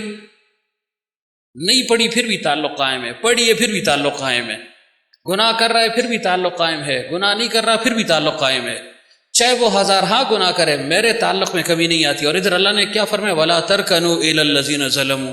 تو یہ ظالم ہے نا، اپنے اوپر ظلم کر رہا ہے، اللہ تعالیٰ کے حق کو ادا نہیں کر رہا، ادائیگی حقوق میں پس و پیش کر رہا ہے، کمی کر رہا ہے، کوتاہی کر رہا ہے، نافرمانی کر رہا ہے، سرکشی کر رہا ہے، علی الاعلان بغاوت کر رہا ہے، اعلانیہ جو ہے نا سرکشی دکھا رہا ہے، گناہ پر گناہ ہو رہے اور میرا تعلق ختم نہیں ہو رہا، میرا تعلق ختم نہیں ہوتا. تو اس آیت کی جو ہے میں نا ہم سب جو ہے نا آگے یہ نہ سمجھیں کہ صرف جو ہے نا وہ جو بڑے لوگ ہیں جو فسق و فجور میں مبتلا ہیں وہ مراد ہے، نہیں، وہ تو ہیں ہی، اپنے اوپر جو ہے نا اس کو لائیں. ہمارے دادا پیر رحمۃ اللہ علیہ فرمایا کرتے تھے کہ قرآن کریم کی جو آیت تم پڑھو، کوئی حدیث تم سنو یا جو ہے نا تمہیں سنا دی جائے یا خود پڑھ لو، اسی طرح کوئی واقعہ، کسی محدث کا کوئی واقعہ ہے، کسی اللہ والے کا کوئی واقعہ ہے، کوئی ملفوظ تم نے پڑھ لیا، تو فرمائے اپنے اوپر جو ہے نا نگاہ کرو کہ اس آیت کا تعلق کس چیز کے ساتھ ہے. اگر عقیدہ ویسے ہے، عقیدے کی مانگ ہے تو عقیدہ ویسے اپناؤ. فرمایا اگر اس کا تعلق قال کے ساتھ ہے تو قال ویسے بناؤ، حال کے ساتھ ہے تو حال ویسے اپنا بناؤ. یعنی یہ نہیں دیکھنا کہ یہ اوروں کے متعلق آیا ہے، یہ سوچیں یہ میرے متعلق آیا ہے. کیوں؟ اس میں خطاب پیغمبر صلی اللہ علیہ وسلم کو ہے اور صحابہ کرام کو ہے، تو بالطبع قیامت تک جتنے بھی امتی آ رہے ہیں سب کو یہ خطاب ہے نا، مخصوص ان کے لیے نہیں تھا، ہم سب کے لیے خطاب ہے کہ آیا ہم ایسے کرتے. کسی نے آج تک اپنی اولاد سے ناراضگی کا اظہار کیا کہ بیٹا تو نے صبح نماز کیوں نہیں پڑھی، یا مثلا فلاں وقت نماز کا تھا تو کیوں تم نے نماز نہیں پڑھی، یا تو نے جماعت کے ساتھ کیوں نہیں پڑھی، اپنی اکیلے تم نے کیوں پڑھی؟ کسی نے بھی اعتراض نہیں کیا ہوگا. خال خال نہیں کہہ سکتا ہوں، زنگل دا منظروں نے نہ خالی کی گی، کوئی ایک آدھ نہیں کہہ سکتا ہوں، باقی کسی نے نہیں کہا. ہاں لیکن اگر کہیں غم ہو چکا ہو، کہیں ماتم ہو چکا ہو اور وہاں پر ظفر موقع پر نہ پہنچے تو شاہ صاحب کہیں گے دیکھ تو نک کپال سٹی ہستی لوگ آخر سے ماتم ہو اب ظفر ہے ہی نہیں، میں تو بوڑھا جانا میں تو آلی نہ اگدا ظفر تو کی نہ گیا. وہاں تو ظفر کی پوچھ ہو رہی ہے، کسی کی دعوت ہے، ولیمہ ہے، خیرات ہے، جو بھی ہے، اس میں اگر شرکت جو ہے نا گھر والوں کی نہ ہوئی، کسی بچے کو جو ہے نا بتلا دیا کہ تم نے شرکت کرنی اور اس نے شرکت نہ کی، بر وقت وہ نہ پہنچا، تو جو ہے نا ہم ناراض ہو جاتے ہیں کہ بھائی یہ تو برادری ہے، عزیز ولی ہے، رشتہ داری ہے، تعلق ہے، تم نے جو ہے نا کیوں شرکت نہیں کی، ناراض ہوتے ہیں نا. لیکن یہ جو ہے نا اس تعلق کے متعلق ہم نے سوچا نہیں کہ جو حقیقی تعلق ہے، جو روحانی تعلق ہے، جو ابد الآباد کا تعلق ہے، جس پر جنت اور دوزخ کا فیصلہ ہوگا، اس کے متعلق کبھی جو ہے نا شاہ صاحب ناراض ہوئی کہ ظفر آج نماز کیوں نہیں پڑھی، کیوں نہیں پڑھی، جماعت کے ساتھ کیوں نہیں پڑھی، حلقے میں کیوں نہیں گئے، دیر سے کیوں آئے، کہاں تھے، کوئی پوچھ پاچھ نہیں. تو یہ مطلب ہے وَلَا تَرْكَنُوا إِلَى الَّذِينَ ظَلَمُوا. تھوڑی سی سختی دکھائے نا انسان. اولاد کو جو ہے نا اچھی صحبت کیسے میسر ہوگی؟ ہم ان کو دعوت دیں گے، اپنے ساتھ لائیں گے، ان کا ذہن بنائیں گے، ذہن سازی کریں گے تو تب آئیں گے نا. اب دیکھیں دنیا کے لیے ہم نے ان کی ذہن سازی کی ہے، 2-4 سال کی بات ہوتی ہے، بچہ خود بخود چل پڑتا ہے، پھر اسکول بھی جاتا ہے، کالج بھی جاتا ہے، یونیفارم بھی خود بدلتا ہے، اپنے لیے سارا جو ہے نا انتظام خود کرتا ہے، اپنے جوتے بھی رکھتا ہے، اپنے لیے جو ہے نا جرابیں بھی رکھی ہوتی ہیں ریڈی، بالکل صبح جو ہے نا کہنے کی ضرورت نہیں ہے، بچہ خود بخود کر رہا ہے. کیوں؟ اس کی ذہن سازی ہم نے کر لی کہ یہ اہم چیز ہے، اور علم تو نے جو ہے نا یہ ظاہری عصری علوم یہ تم نے حاصل کرنے، لیکن دین کے معاملے میں بالکل نہیں لے آؤں. ایسے نہیں ہونا چاہیے. اپنے اقارب ہیں، دوست ہیں، رشتہ دار ہیں، جیسے اب جو ہے ہم سب دوست ہیں آپس میں نا، یہ دینی اخوت ہے. یہ پیر بھائی کا جو ہے نا یہ لقب یہ کوئی بدعت وغیرہ بھی نہیں ہے. پیغمبر صلی اللہ علیہ وسلم نے مدینہ منورہ جب تشریف لے گئے تو بھائی چارے کا جو ہے نا سبق دیا نا کہ یہ تمہارا بھائی ہو گیا، یہ تمہارا بھائی ہو گیا، یہ تمہارا بھائی ہو گیا. تو ایسے یہ بھی ایک جو ہے نا نام ہے نا، پیر بھائی ہے. تو آج تک ہم پیر بھائیوں نے ایک دوسرے کو کچھ ملامت کی ہے اس معاملے میں کہ بھائی تم حلقے میں کیوں نہیں آتے ہو، پچھلے 2 ہفتوں سے تم غائب ہو. کسی نے پرواہ ہی نہیں کی، کوئی پرواہ نہیں کی. اور اگر دنیاوی کوئی معاملوں کہ بھئی میری خیرات تھی نہیں آئے تو میں جو ہے نا جھگڑوں گا بھی، پھر میں ناراضی کا اظہار بھی کروں گا، پھر میں اس کا بدلہ لینے کی کوشش بھی کروں گا کہ اس کی دعوت کو میں قبول نہیں کرتا ہوں. تو اسی طرح جو ہے نا اس کے علاوہ اور سوچیں کہ جو غیر مسلم لوگ ہیں، چلو غیر مسلم ہمارے ہاں نہ ہونے کے برابر ہیں، لیکن جو فاسق فاجر ہیں، جو انہی کی روش اختیار کیے ہوئے ان کے طریقے پر چل رہے ہیں، آیا ان کے ساتھ ہمارا تعلق ختم ہوا ہے؟ یا جو کفار ہیں ان کی مشابہت ہم نے اختیار کی ہے، کبھی ایک دوسرے کو ملامت کی ہے کہ بھئی دیکھو یہ جو تم نے طریقہ اختیار کیا ہے، یہ جو تمہارا طرز معاشرت ہے، رہن سہن ہے، کھانے پینے کا طریقہ ہے، زندگی گزارنے کا جو طریقہ ہے، یہ بالکل غیر اسلامی ہے؟ کسی نے نہیں کہا، کسی نے نہیں کہا آج کل. اور یہ میں بار بار کہتا ہوں، پہلے بھی میں عرض کر چکا ہوں کہ اسلام کی اور مسلمان کی پہچان کیا ہے؟ داڑھی اور لباس. یہ 2 چیزیں اہم ہیں، داڑھی اور لباس. اب ظاہر ہے جن کی داڑھی نہیں ہے تو وہ اس میں آ گئے نا، اور جن کی ایک مٹھی سے کم ہے وہ بھی اس میں آ گئے. اور جن کا لباس یعنی کیسا نہیں ہے؟ جو علماء کا لباس ہے. ظاہر ہمارے لیے تو وہ ہے نا، ہم نے تو نہ پیغمبر کو دیکھا نہ صحابہ کو دیکھا. ہمارے لیے تو یہی ہمارے مشائخ ہیں، اساتذہ کرام ہیں، علماء ربانین ہیں، صلحاء ہیں، نیکوکار لوگ ہیں، یہ ہمارے لیے نمونہ ہیں. ان کے طرز پر چلیں گے. کوئی کہہ سکتے ہیں نا وہ یہ تو فلاں عالم ہے، بھائی اس کا لباس ہے، وہی تو پیغمبر کو کہاں سے لائیں؟ ظاہر ہے یہ تو پیغمبر کے ورثاء ہیں نا، العلماء ورثۃ الانبیاء، یہ ان کے وارث ہیں نا. تو جو طریقہ انہوں نے اپنایا وہی طریقہ ان کا ہے. اب ان کے طریقے پر ہم نے چلنا ہے. تو آیا صلحاء کے ساتھ ہمارا تعلق ہے؟ ان جیسا جو ہے نا ہمارا رنگ ڈنگ ہے، ان جیسی ہماری شکل و صورت ہے؟ اگر ہے تو الحمدللہ، اگر نہیں ہے تو اس کو کیا کہتے ہیں؟ اس کو تشبہ بالکفار کہتے ہیں. یہ مطلب ہے کہ کفار کے ساتھ معمولی سی مشابہت یہ بھی خطرناک ہے تمہارے لیے. اب ہم کفار کو تو برا کہتے ہیں نا، جس نے غیر اسلامی طرز اختیار کو اس کو بھی برا کہتے ہیں، لیکن ان کے ساتھ ہمارا تعلق تو قائم ہے نا. میں نے تو عرض کر دیا، مثلا ہم میں سے دوست ناراض نہ ہونا، ہم اصلاح کے لیے آتے، اگر آپ ناراض ہوتے پھر آنے کا مقصد ہی ختم. مثلا ہم میں سے بعض دوست ایسے ہیں جو داڑھی نہیں رکھتے مثلا، یا ایسے بھی ہیں جو داڑھی جو ہے نا ایک مٹھی نہیں ہے، کم کرتے ہیں وہ، اور بار بار اس عمل کو کرتے ہیں. آج تک کسی دوست نے اس کو کہا ہے کہ بھئی دیکھو یہ تمہارا عمل یہ غیر شرعی عمل ہے، یہ خلاف سنت عمل ہے. داڑھی کا حکم وجوب کا درجہ رکھتا ہے، واجب ہے. سنت تو اس معنی میں کہہ دیا کہ سب انبیاء کی داڑیاں تھیں، اس معنی میں سنت ہے. اس معنی میں آپ نماز کو بھی سنت کہہ سکتے ہیں کہ تمام انبیاء نے پڑھی، خصوصاً پیغمبر صلی اللہ علیہ وسلم نے یہ عمل فرمایا ہے تو نماز بھی سنت ہے. یعنی جو عمل پیغمبر صلی اللہ علیہ وسلم نے فرمایا ہے وہ سنت ہے، اس معنی میں کہ انہوں نے کیا ہے عملاً. ورنہ ہر ایک کا حکم الگ ہے، نماز فرض ہے، زکوٰۃ فرض ہے، روزہ فرض ہے، حج فرض ہے. اسی طرح داڑھی ایک مٹھی رکھنا یہ بھی واجب ہے، فرض کے درجے میں. تو ہم نے آج تک کسی کو کہا ہے خفا نہ ہونا. اور اگر اس نے بال صحیح طور سے نہ کاٹے ہوں تو ہم کہتے ہیں یار کہاں سے کٹوائے تم نے بال؟ اس حمام پہ پھر نہیں جانا، یہاں نہیں جانا. منیر آیا ہوا ہے نہیں؟ آج نظر نہیں آ رہا. اس دکان پر پھر نہیں جانا. کیوں؟ یار یہ بال صحیح نہیں کاٹتا. اب دیکھو ایک غیر شرعی کام کر رہا ہے ایک آدمی، یا مثلا خدا نخواستہ اس کے جو ہے نا وہ خط صحیح طریقے سے نہ لیے تو ہم کہتے ہیں دیکھو تمہارے خط صحیح طریقے سے نہیں لیے، یہاں سے تھوڑا سا ٹیڑھا پن ہے، یہاں سے تھوڑا سا ٹیڑھا پن ہے، یہاں سے بال زیادہ لے لی، یہاں سے کم ہے، آئندہ کے لیے خبردار اس دکان پر نہیں جانا، فلانی دکان پر جانا ہے. ایسے کہتے ہیں یعنی. اور دین کے معاملے میں ٹس سے مس ہی نہیں ہوتے. تو آپ کا کیا خیال ہے یہ آیت ولا ترکنوا کس کے متعلق آ گئی؟ پھر صرف کافر کے متعلق ہے یا جو صراحتاً بغاوت کر رہا ہو؟ ہم سب کے لیے ہے یہ، ہم سب کے لیے ہے یہ. اس معنی میں اس حد تک تبلیغ فرض ہے کہ ایک دوسرے کو تو ہم کہہ دیں نا کہ بھئی یہ کام تم غلط کر رہے ہو. کس نے کہا ہے؟ کوئی بھی نہیں کہتا. تو یہ جذبہ اپنے اندر پیدا کرنا ہے اور اس پر استقامت. فاستقم، استقامت معمولی چیز نہیں ہے. پچھلی دفعہ میں نے خوب تفصیل کے ساتھ ذکر کیا ہے کہ پیغمبر صلی اللہ علیہ وسلم کو فرمایا جا رہا ہے فاستقم، اور اسی وجہ سے فرمایا مجھے سورہ ہود کی اس آیت نے بوڑھا کر دیا. فرمایا عام طور سے تو یہی آیا نا، سورہ ہود نے بوڑھا کر دیا، ضعیف کر دیا مجھے. فرمائے سورہ ہود میں اس آیت نے بڑھاپے تک پہنچا دیا. کیوں؟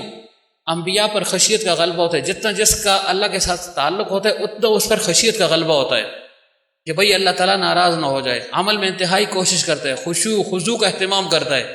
تو انبیاء کو بھی ڈر ہوتا ہے کہ اللہ تعالیٰ جو خشوع، جو اللہ تعالیٰ کو مطلوب ہے، جو استقامت اللہ کو مطلوب ہے، نہ معلوم وہ استقامت حاصل ہے یا نہیں، اس پر وہ پریشان رہتے ہیں. یا یہ کہ سورہ ہود میں سابقہ انبیاء اور ان کی امتوں کا جو عذاب ذکر ہوا ہے کہ انہوں نے جب نہ مانا تو کیا ہوا ان کے ساتھ، تو فرمایا میری امت پر بھی یہ عذاب آئیں گے اگر انہوں نے بھی نہ مانا. فرمایا اس غم نے مجھے بوڑھا کر دیا. اور یا یہ کہ ہم انبیاء استقامت کے معاملے میں اتنے محتاط، اتنے پریشان ہیں، بے چین ہیں، تو میرے امتی تو ہے ہی کمزور، ان کو اتنی استقامت کب حاصل ہو سکتی ہے؟ تو فرمایا اس غم نے مجھے بوڑھا کر دیا. اسی وجہ سے پیغمبر صلی اللہ علیہ وسلم کے پاس ایک صحابی آئے، کہا اللہ کے رسول مختصر سی مجھے نصیحت فرمائے. فرمایا آمنت باللہ فاستقم، اللہ پر ایمان لا اور پھر اس پر استقامت حاصل کر. حضرت عبداللہ ابن عباس رضی اللہ عنہ کے پاس ایک شخص آیا اور کہا جی مجھے مختصر سی نصیحت فرمائے کہ جس پر میں عمل کر سکوں تاکہ پھر میں بے غم ہو جاؤں، کسی اور نصیحت کی مجھے ضرورت نہ پڑے. فرمائے کہ علیک بتقوی اللہ، تقوی اختیار کرو، تقوی. اور پھر فرمائے اس پر استقامت حاصل کرو اور شریعت کے حدود کے اندر رہو. ولا تبتدع، بدعت سے کام نہیں لینا، حد سے آگے نہیں نکلنا، گمراہ نہیں ہونا، اپنی مرضی سے کچھ نہیں کرنا، جو کہا گیا اسی پر استقامت کے ساتھ رہو. کیا مطلب؟ یعنی جو ہمارا طریقہ ہے، ظاہر اس وقت صحابت ہے، ہمارے لیے ہمارے اسلاف ہیں، جو ان کا طریقہ، ان کا نہج ہے، اسی طریقے پر چلتے رہو، بس اپنی مرضی اس میں جو ہے نا نہیں کرنی. تو یہ میں اس لیے عرض کر رہا ہوں جی دیکھیں آپ میں سے علماء بھی کافی بیٹھے ہوئے ہیں، میں یہ بار بار یہ عرض اس لیے کر رہا ہوں تاکہ خوب آپ کا ذہن کھل جائے. کافر ہمیں کبھی نماز سے نہیں روکے گا، نہ روکا ہے آج تک کسی نے. ہاں جہاں پر مسلمان انتہائی اقلیت میں ہیں وہاں بزور وہ جبر اگر وہ مساجد کو تالا لگاتے ہیں نہیں روکتے، وہ الگ سی بات ہے، لیکن عام میں بات کر رہا ہوں. اگر آپ کسی بھی ملک میں ہیں اور اپنی عبادت کرنا چاہے آپ کو کوئی نہیں روکتا کہ مت کرو عبادت، کہیں گے پڑھو. دیکھیں ہمارے مولانا رحمۃ اللہ علیہ کی تحریک تبلیغی مشن جاتے ہیں لوگ، نا کسی نے روکا نہیں روکا، نمازوں سے نہیں روکیں گے، روزے سے نہیں روکیں گے، زکوٰۃ سے نہیں کچھ بھی نہیں کہیں گے. بظاہر آپ کہیں گے یہ ہمارے خیرخواہ نہیں ہے. اگر وہ نقطے اٹھاتے بھی ہیں، اگر ہمارے دلوں میں شکوک و شبہات پیدا کرتے بھی ہیں تو انہی باتوں میں وہ لگ جاتے ہیں کہ بھائی یہ تم نے لباس ہی کیسا پہنا ہوا ہے، تو ہمارے لباس اور تمہارے لباس میں یہ فرق کیوں ہے، ہمارے چہرے اور تمہارے چہروں میں یہ فرق کیوں ہے، ہمارے رہن سہن تمہارے رہن سہن میں یہ فرق کیوں ہے، ہمارے کھانے پینے کا انداز اور تمہارے کھانے پینے کا انداز اس میں فرق کیوں ہے. ان باتوں کو وہ لے کر جو ہے نا انسان کو گمراہ کرتے ہیں. وہ عبادات کے ذریعے سے ہمیں گمراہ نہیں کرتے کہ عبادت مت کرو، توحید کا اقرار مت کرو، رسالت کو مت مانو، یہ نہیں کہتے. ان باتوں کے پیچھے لگ جاتے ہیں. اور میں نے پہلے بھی عرض کیا تھا، پھر عرض کر رہا ہوں کہ تشبہ کا جو باب ہے کہ مشابہت کتنی خطرناک چیز ہے، یعنی غیروں کی مشابہت. اچھی مشابہت تو فائدہ مند بھی ہے نا، یعنی وہ مشابہت جو انسان کو جہنم تک لے جائے.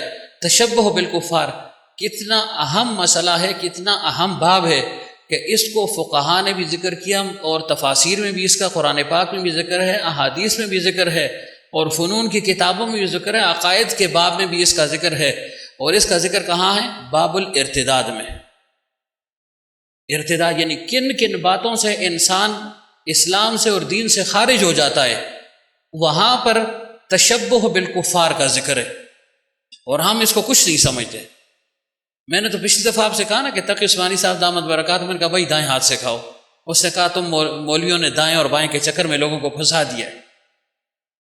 اب یہ باتیں ہیں نا، اگر یہ دائیں بائیں اتنا ہم نہ ہوتا تو اللہ کے حبیب صلی اللہ علیہ وسلم نہ فرماتے نا کہ باتھ روم جاؤ، بیت الخلاء جو مرضی جس ہاتھ سے دو اپنے آپ کو، جس ہاتھ سے فرمائے کھاؤ، کچھ نہیں.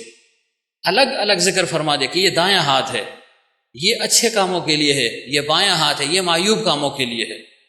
اتنی صراحت فرما دی اور ہمیں یہ کچھ نظر نہیں آتا. تو یہ تشبہ بالکفار ہے نا، یہ تشبہ بالکفار ہی ہے نا. ہم الحمدللہ کافر نہیں ہیں، شکر ہے الحمدللہ، اللہ تعالیٰ کا لاکھ لاکھ شکر ہے. لیکن ہمارا طرز کس قسم کا، اس پر ذرا سوچیں نا. اگر میں کہتا ہوں مجھے کفار سے نفرت ہے زبانی تو میں مانتا ہوں، آپ بھی مانیں گے، لیکن ہمارا یہ دل گواہی دیتا ہے کہ ہم جھوٹے ہیں اپنے اس بات میں۔ کیوں؟ حکیم علومت فرماتے ہیں جس کی مشابہت اختیار کی جائے اس کے ساتھ پہلے قلبی تعلق ہوتا ہے۔ جب دل میں ایک شخص کی جو ہے نا محبت ہوتی ہے، اس کی عقیدت ہوتی ہے، اس بات کی اہمیت ہوتی ہے، تو پھر انسان ویسی اپنی شکل و صورت بھی بناتا ہے۔ اگر ہمیں اللہ اور اس کے رسول صلی اللہ علیہ وسلم پیارا ہے تو ہماری شکل ویسے کیوں نہیں ہے؟ سوال یہ ہے۔ تقاریر پر آ جائے نا تو یہ آپ میں بڑے بڑے علامے بیٹھے ہوئے ہیں، علماء کے علاوہ کہہ رہا ہوں، علامے ان کو میں کہتا ہوں جو دنیا کے لحاظ سے پڑھے لکھے زیادہ ہیں، گریڈوں والے ہیں، ایسی تقریر کر لیں گے، ظفر کو آپ ادھر کھڑا کریں نا، ماشاءاللہ ایسی تقریر کرے گا ایک بھی آپ میں سے نہ کر سکے۔ کیوں؟ یہ بھی اس کا ایک میدان ہے نا، یہ بھی ایک میدان ہے۔ لیکن اس سے کیا ہوگا؟ اگلا تو جو ہے نا شکل و صورت کو دیکھا کہ ہاں بھائی جو کچھ کہہ رہا ہے اس کا کوئی رنگ اس کے اوپر ہے یا نہیں ہے۔ ویسے میں یہ بڑے موبائلوں سے دور رہتا ہوں۔ شوکت ہو گیا، کوئی دوست کوئی چیز بھیج دے کہ بھائی وہ فلانی چیز ہم نے بھیجی، آپ اس پر دیکھ لیں، کبھی میں دیکھ لیتا ہوں تو ضمناً کوئی ایسی چیز آ جائے تو اس نے ایک اسکالر آپ کہتے ہیں نا، علامہ بول رہا تھا، تو علامے نے وہ تقریر کی نا، ایسی زبردست نکات اس نے بیان کی کہ شاید ہم نے پہلے نہ سنے ہو، لیکن اس کی شکل و صورت کیا تھی؟ بالکل اس کی جو ہے نا 1 انچ داڑھی تھی، 1 انچ۔ تو آپ سوچیں نا، تو یہ تشبہ بالکفار نہیں ہے، اس سے مسلمان کا ذہن خراب ہو رہا ہے۔ دیکھیں ہم کسی کی جو ہے نا تکفیر بھی نہیں کرتے، کسی پر میں اعتراض بھی نہیں کرتا، میں ذوقی بات کرتا ہوں۔ ہمارے جو ہے نا مصر کے کتنے بڑے بڑے قراء ہیں، ترکی کے اتنے بڑے بڑے قراء ہیں کہ ان کی تلاوت سنتا ہے انسان جو ہے نا اس میں مہ ہو جاتا ہے، اگر جو ہے نا واقعی سلیم الفطرت آدمی اور کچھ اس کو سمجھ بوجھ ہو اور کچھ محبت ہو قرآن پاک سے۔ لیکن ان کی ظاہر کو دیکھیں نا، تو آپ اس سے کیا نتیجہ اخذ کریں گے؟ کفار بھی یہی سمجھیں گے یہ کچھ نہیں ہے، یہ داڑھی باڑی کچھ نہیں ہے۔ اگرچہ مختلف مدارس میں بھی جاتے ہیں، میں اس کی جو ہے نا تنقیص نہیں کر رہا ہوں، ان کا اپنا ایک جو ہے نا مقصد ہے، وہ الگ ہے، لیکن بعض ہمارے اکابر نے اس سے منع فرمایا کہ بھائی ایسے لوگوں کو مت بلاؤ۔ لوگوں کے دلوں میں دین کی عظمت ہے، قرآن کی عظمت ہے، اور اس شخص کو دیکھیں گے تو وہ کہیں گے یار یہ کیسا آدمی ہے۔ اب آپ کہیں گے قرآن بہت اچھا پڑھ رہا ہے، تو صرف قرآن پڑھنا نہیں ہے، اس کا عقیدہ کیسا ہے، کن لوگوں کو وہ پسند کرتا ہے۔ دیکھیں یہ واقعہ میں نے پہلے شاید وہاں ذکر کیا، یہاں میں بھول رہا ہوں، چلو دوبارہ سے ہی نا۔ دیکھو امام محمد ابن سیرین رحمۃ اللہ علیہ تعبیر و رویا کے ماہر تھے نا، خوابوں کی تعبیر کا ملکہ اللہ نے خاص ان کو عطا فرمایا تھا، اور تھے وہ وقت کے امام بھی تھے، مجتہد تھے، محدث تھے، لیکن اس رنگ کا غلبہ تھا تو تعبیر و رویا کے ماہر یعنی بس صوفی مشہور ہو گئے۔ خلاصہ یہ ہو گیا، تو ان کے پاس ایک شخص آیا، تشریف فرما تھے، ایک شخص آیا اندر داخل ہوا، ماشاءاللہ بڑا اچھا آدمی تھا، تو جیسے ہی وہ داخل ہو گیا حضرت نے ایسے دیکھا نا تو کچھ انقباض پیدا ہو گیا، یعنی حضرت کو یہ بات ناگوار گزری کہ یار یہ کیسے آ گیا، کیوں آ گیا۔ اس نے آ کر جیسے ہی بیٹھا نا سلام دعا کی تو حضرت نے کوئی خاص التفات نہیں کیا اس کی طرف۔ اس نے کہا حضرت میں تھوڑی سی تلاوت کرنا چاہتا ہوں۔ کیا کرنا چاہتا ہوں؟ تلاوت کرنا چاہتا ہوں۔ حضرت نے فرمایا بھی میں تیری تلاوت سننے کے لیے تیار نہیں ہوں۔ یہ ترجمان و سنت جلد اول صفحہ 57 غالباً، میں بھول رہا ہوں، اس پر مولانا بدر عالم میرٹھی رحمۃ اللہ علیہ نے یہ واقعہ لکھا ہوا ہے۔ کسی کو شوق ہو دیکھ لے، ترجمان و سنت کا نام سنا ہوگا آپ نے، نہیں سنا تو چلو آج سن لیا نا۔ ترجمان و سنت 4 جلد میں وہ ہمارے ساتھ پاس پڑی ہوئی ہے، پہلی جلد شاید نیچے گھر میں ہو، یہ مولانا جی طرف دیکھ رہے ہیں بالکل یہاں پر لگی ہوئی ہے آپ کے دائیں طرف۔ یہ اس لیے کہہ رہا ہوں نا، بعض میں کو مغالطہ ہو جاتا ہے نا، شوق ہوتا ہے نا، یہ کتاب سے منز ہے خبر ہو کھڑے، ہم پشتوں میں کہتے ہیں خبر ہے تاخی کر دے۔ تو حضرت فرمایا کرتے تھے ہر کے لیے اس کا استاذ کتاب ہے نا، اگر وہ استاذ پر اعتراض کرے کہ بھائی کہاں سے بولا ہے، پھر تو یہ شاگرد نہیں سیکھ سکتا۔ اگرچہ شاگرد اور استاذ اور شیخ اور مرید کے اس میں فرق ہے، فرمایا شاگرد کو زبان بننا چاہیے اور مرید کو جو ہے نا کان بننا چاہیے، دونوں میں فرق ہے نا۔ تو بہرحال امام محمد ابن سیرین رحمۃ اللہ علیہ نے فرمایا تیری تلاوت میں نہیں سننا چاہتا ہوں۔ اس نے کہا حضرت کوئی ترجمہ تفسیر تشریح نہیں کروں گا، صرف تلاوت، اور میں سننا ہی نہیں چاہتا ہوں، جاؤ نا۔ لیکن وہ بھی ہماری وغیرہ زمین شاندیاڑوں کو سوکھ ابھی نہیں چاہتا وہ تاور ہوئے سنا کے رہوں گا۔ تو حضرت نے کیا کیا، حالانکہ ان پر اثر تو نہیں ہونا تھا نا، ایک شخص خود مجتہد ہے، امام ہے، محدث ہے، فقیہ ہے، عالم ہے، تو کیا اس پر جو ہے نا کوئی غیر آ کر جو ہے نا اس کے عقیدے کو بگاڑ سکتے ہیں؟ نہیں، یہ تعلیم تھی اپنے جو ہے نا مریدین متعلقین شاگردوں کے لیے، ان کو تلقین تھی، نصیحت تھی، حضرت نے کیا کیا، ایسے کیا، خوب جو ہے نا انگلیوں کے اندر ٹھونسا تاکہ اس کی آواز مجھے سنائی نہ دے۔ پڑھ کے آ رہا تھا قرآن پاک، مولانا صاحب سمجھ رہے ہیں نا، ایسے کیے یوں۔ اب اس نے اپنی طرف سے جو تلاوت کرنی تھی کر لی، جب وہ چلا گیا حضرت نے جو ہے نا انگلیاں مبارک نکال لی، تو جو شاگرد وغیرہ تھے انہوں نے کہا حضرت یہ عجیب ماجرا آج ہم نے دیکھا، عجیب بات ہوگی، کوئی اور باہر سے آ جائے تو وہ شاید کفر کا فتوی لگا دے کہ جی قرآن کا انکار کر دیا اس نے، تو آپ نے قرآن پاک نہیں سنا، آپ تو اس کے عقیدے سے متاثر بھی نہ ہوتے، کچھ بھی نہ ہوتا، آپ پر وہ کیا اثر کرتا، آپ تو وقت کے امام ہیں۔ تو حضرت نے فرمایا نہیں، یہ بات نہیں ہے، مجھے قرآن سے بھی نفرت نہیں، کچھ بھی نہیں، لیکن فرمایا کہ اس کے عقیدے میں بگاڑ تھا، یہ بدعقیدہ آدمی تھا، تو میں نے کہا یہ نہ ہو کہ جو ہے نا یہ قرآن پاک اس انداز میں ایسے طریقے سے پڑھ لے کہ اس کا وہ ٹیڑھا پن میرے دل کو ٹیڑھا نہ کر دے، اس وجہ سے میں نے کہا میں تجھ سے نہیں سنتا۔ تو یہ ایک محدث کا، اور اس لحاظ سے تو آپ سوچیں ہم دن رات ان لوگوں کے ساتھ بیٹھے ہیں جن کا عقیدہ خراب ہے، جو ظاہراً بھی دین کی مخالفت کر رہا ہے، پھر اس کو فجور، اور کہتے کیا ہیں، ناراض نہ ہونا، ظفر کہہ رہا ہے کہ ہم آپ کو آزادی دے رہے ہیں، اور خدا کے بندے آزادی تو ہمیں 1400 سال پہلے مل چکی ہے، کون سی آزادی دے رہے ہیں آپ ہمیں؟ آزادی نہیں، غلامی میں مزید دنسا رہے ہیں، ہمیں دھکیل رہے ہیں۔ آزادی تو ہمیں الحمدللہ 1400 سال پہلے حاصل ہو چکی ہے، ہوئی ہے کہ نہیں؟ پیغمبر صلی اللہ علیہ وسلم آگے تو آزادی حاصل ہو گئی نا، ہر ایک کو اس کے حقوق مل گئے، ہر ایک کے حقوق بیان ہو گئے، ہر ایک کے حقوق کی پاسداری کا حکم لاگو ہو گیا، بیان ہو گیا، اب کون سی آزادی؟ ایسے کہیں کہ ہم دین سے آزاد ہو رہے ہیں، اس کو دین سے آزادی کہہ رہے ہیں، اور اپنا جو ہے نا میرا حلیہ، میرا لباس، میری معاشرت وہ دین والی نہیں ہے، وہ غلامی والی، اور میں دوسروں کو آزادی دلا رہا ہوں، تو یہ پھیکا نعرہ ہے۔ افسوس آپ ان باتوں کو سمجھنے کی کوشش کریں۔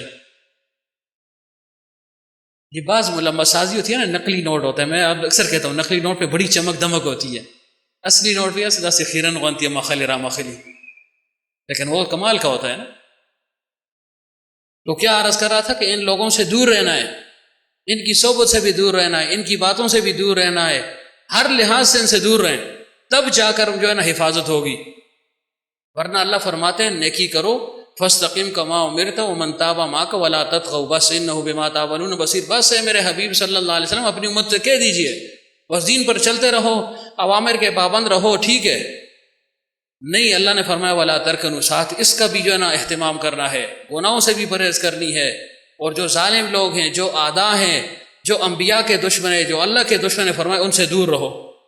دیکھیں مالک بن دینار رحمۃ اللہ علیہ کا یہ مقولہ یا یہ ملفوظ میں نے سنایا تھا نا کہ ایک پیغمبر وقت کو اللہ تعالیٰ نے وحی فرمائی، کیا وحی فرمائی؟ کہ اپنے ان متبعین سے کہہ دیجئے، اپنے ان امتیوں سے کہہ دیجئے کہ یہ غیروں کے لباس کو اختیار نہ کریں، غیروں کی مشابہت اختیار نہ کریں، ان جیسا کھانا نہ کھائیں، ان جیسا لباس نہ پہنیں، ان جیسا رہن سہن نہ رکھیں، ان ساری باتوں پر غور کریں۔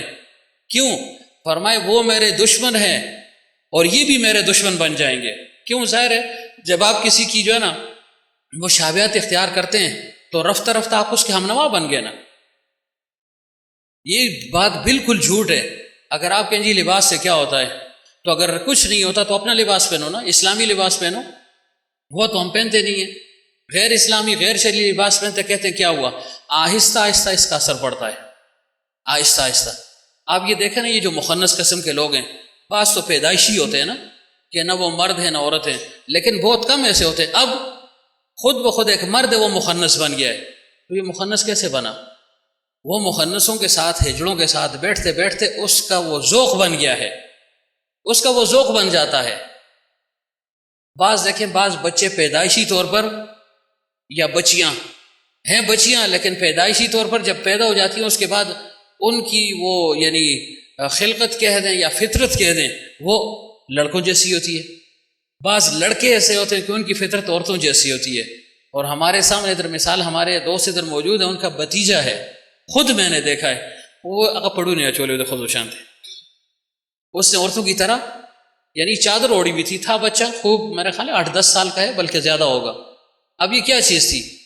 اس کو جو ہے نا وہ ادائیں پسند تھی، یہ تو چلو فطرتی یعنی خلقتاً تھی نا، اللہ اپنی قدرت ہی ظاہر کرتا ہے۔ لیکن عام طور سے دیکھیں یہ مخنث جو بنتے ظاہر ہے، وہاں جاتے ہیں ان کو دیکھتے دیکھتے خود بھی جو ہے نا وہ بھی سرخی پاؤڈر کرنے لگ جاتا ہے مرد، لیکن اس نے اپنی جو ہے نا وہ سب کچھ جو ہے نا وہ بدل دیا ہے. کیوں؟ ان لوگوں کی جو ہے نا مشابہت اختیار کر لی، وہ لوگ اس کو پسند تھے. ورنہ آپ خود سوچیں ایک مرد وہ عورت کی شکل کیسے اختیار کر سکتا ہے؟ ظاہر اس کو محبت ہے ان لوگوں سے نا، قلبی تعلق تھا. آہستہ آہستہ مشابہت اختیار کر لی، بال جو ہے نا خوب لمبے کر دی عورتوں کی طرح. پھر آہستہ آہستہ جو ہے نا اس کی باتوں میں بھی نزاکت آ جاتی ہے. آپ دیکھیں نا ہے مرد لیکن اس کی باتیں نزاکت والی عورتوں والی ہوتی ہیں. تو یہ آپ نہ سمجھے کہ کچھ نہیں ہوتا، بہت کچھ ہوتا ہے. اب وقت نہیں ہے، ورنہ میں نے عرض کیا وہاں میں نے تفصیلاً بیان کیا تھا کہ 32 باتیں تھیں غالباً کہ جس پر حضرت عمر فاروق رضی اللہ عنہ نے نصارائے شام سے معاہدہ کیا تھا کہ جب انہوں نے کہا تھا جی کہ ہمیں آزادی دی جائے. ظفر سن رہے؟ آزادی وہ لوگ مانگ رہے تھے. کیا آزادی؟ ہمیں مذہبی آزادی دی جائے، ہمارے جانوں کی حفاظت کی جائے، ہمیں کچھ نہ کہا جائے، ہمارے مالوں کو کچھ نہ کہا جائے، ہمارے رشتہ داروں کو کچھ نہ کہا جائے، اور ہمارے مذہب کو کچھ نہ کہا جائے، ہماری درگاہوں کو، جیسے ہم کہتے ہیں کہ ہمارے چرچوں کو، گرجاؤں کو کچھ نہ کہا جائے. تو حضرت عمر رضی اللہ عنہ نے 32 شرائط ان کے سامنے رکھی. وہ 32 شرائط جب آپ سنیں گے نا تو مجھے قوی امید ہے اگر آپ واقعی مسلمان ہیں تو آپ موجودہ علماء سے آپ کی نفرت ختم ہونی چاہیے، اور اگر نہیں ہوتی تو پھر سمجھے کہ وہ لوگ بھی تنگ نظر تھے. پھر یہ آپ کو فیصلہ کرنا ہوگا.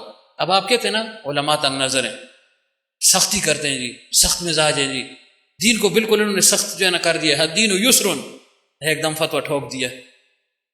تو جب آپ وہ باتیں انشاءاللہ سنیں گے نا، آئندہ حلقے میں بیان کروں گا، تو پھر آپ کو فیصلہ کرنا ہوگا کہ تنگ نظر یہ ہے نعوذ باللہ یا وہ تھے نعوذ باللہ، کون ہے.